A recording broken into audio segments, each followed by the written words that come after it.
Have you ever struggled in painting in the style of Van Gogh? For many years, and here's 10 things that I've learned that have made all the difference. Let's take this simple tree and turn it into a Van Gogh style painting. But before I do that, I definitely need a sketch. Why? Because if I don't have a clear design, I'm gonna get into a lot of trouble and a lot of challenges when I'm actually painting. So you're watching me actually create a sketch where I'm really thinking about design and thinking about how I can get your eye to pull towards that tree. I'm also thinking about shadows and lighting, so I wanna make sure that all of that is addressed in my sketch as well. Now, I got lucky with this first attempt, but I highly recommend drawing 4 or 5 of these tiny little sketches until you're fully satisfied before you actually start painting. It'll save you hours of frustration. You'll also notice there's a very specific direction in which I'm drawing everything, and that is because of this idea of creating contour. That's one of the things that Van Gogh was best at. The other thing that I'm really trying to figure out is how am I going to get my values to read? So I really want to figure out how much of a dark do I need in my branches versus the background and the foreground. So the 3 things I'm trying to get right are design, contour, and value. So here I have an 11 by 14 panel, which I've sanded down and I've put yellow ochre on top. I'm using acrylics, and again, going right back to design.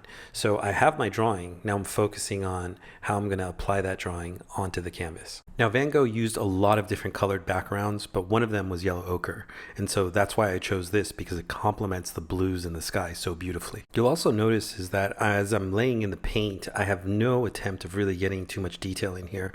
I'm just basically getting the overall concept and very loosely putting stuff in. And that's a key element to how he painted. He started very loosely and then would tighten up in certain areas. And that's what made his work so beautiful. And again, I'm using a neutral color. This color that I'm actually using is yellow ochre with a little bit of black in there and a tiny bit of red to keep it on the warmer side. The other thing that Van Gogh did, and he did very well, was he gave his paintings an etching-like look. That's one of the reasons why I'm working so hard to get those initial lines in. And you'll notice that's exactly how I'm laying in the paint. I want to make sure that I'm preserving that movement and direction to it. It almost feels like wind going across the painting.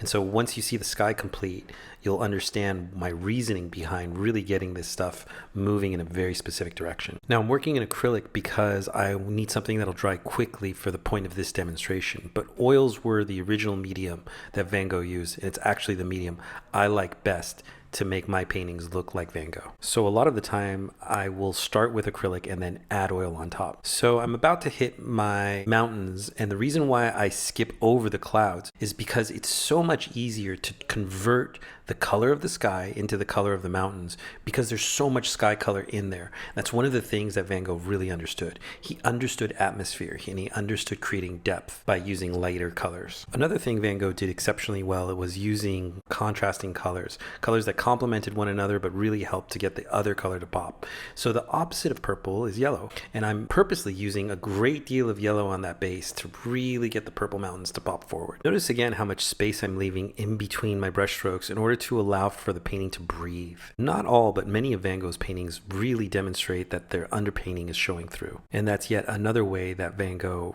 really expressed himself as an artist and the style that I'm implementing here. Now I'm coming in with the sky color, and a lot of you think that I put down white, but I did not. The color that I chose was white with a little bit of orange in there. We need a warm white that complements that blue sky. And now I'm going to lay in the base color of that tree. You'll notice the style in which I'm painting this. I'm kind of jumping all around all over the place, and that's how you want to work any painting, whether it's Van Gogh style or not. You want to make sure you're working the whole thing as a whole and not hyperfixating on any part of it, especially in the beginning phases. So the colors I'm putting in now are intended to both complement those greens and demonstrate where the shadows are on the tree. Van Gogh loved the color lavender as well as yellow, and any chance you get to put that in there, try putting it in there. And I also want to point out that I'm still not using a very tight brush. I'm still keeping it nice and loose, and it's just now that I'm finally switched over to something smaller to get in a little bit more detail. Now, going back to this idea of form and of planes, Van Gogh really understood that when there was a change in color and a change in value, it was because the form had turned. So he specifically made his brushstrokes follow along that form, which I think he actually picked up from Rembrandt. So all those squiggly marks you see in a Van Gogh painting aren't just random strokes. He really is trying to just demonstrate what the form actually looked like to him. It was done in a very loose, sketch-like fashion, which is what made his work so beautiful. So having added in all my darks, now I'm ready to hit my tree with all of the lights that I see. And again, the same concept applies. Where does it roll across the form?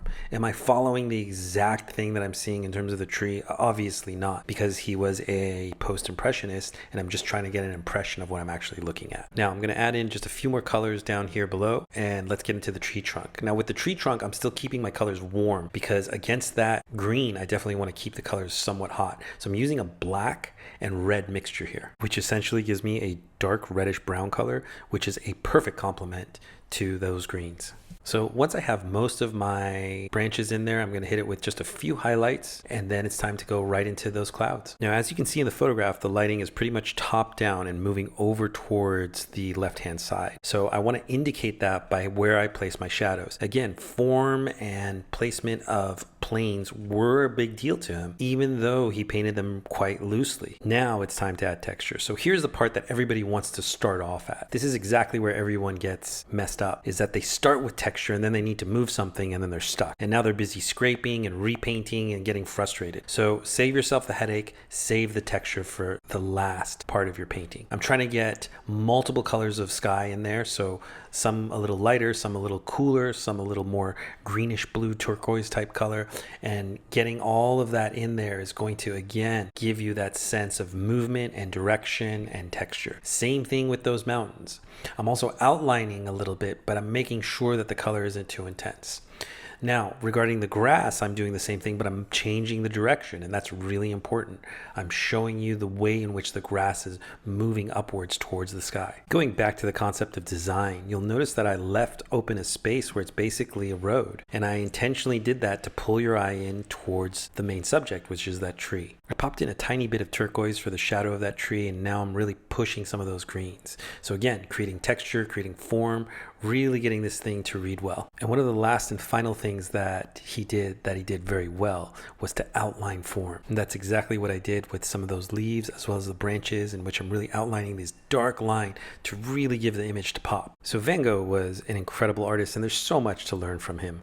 But I think the key things that we covered today will really help you in terms of your own artwork. And by the way, if you guys are wondering why I'm suddenly putting in a bush in there, it's because I just wanted to break up the composition a little bit and have something that pulls your eye away for just a second from the main subject. So think in terms of plot and subplot. So to recap, we went over 10 different ways in which Van Gogh employed certain tools to make his artwork look specifically like his. Number 1 is directional brush strokes. Number 2 is strong design. Number 3 is strong value shifts. 4, use of a warm background. 5, start loose and finish tight. 6, atmosphere. 7, use complementing colors. 8, understand planes and form. 9, texture comes last. And 10, make sure to outline certain parts of it to bring attention to the main subject. If you guys are interested in learning about any other artist styles, please let us know down in the comments. And for more on how Van Gogh painted, we have a special video in our members section. So please be sure to check it out. Thank you guys for watching, and we'll see you in the next video. Bye, guys. Bye. Sometimes you get these like fuzzy things, you know?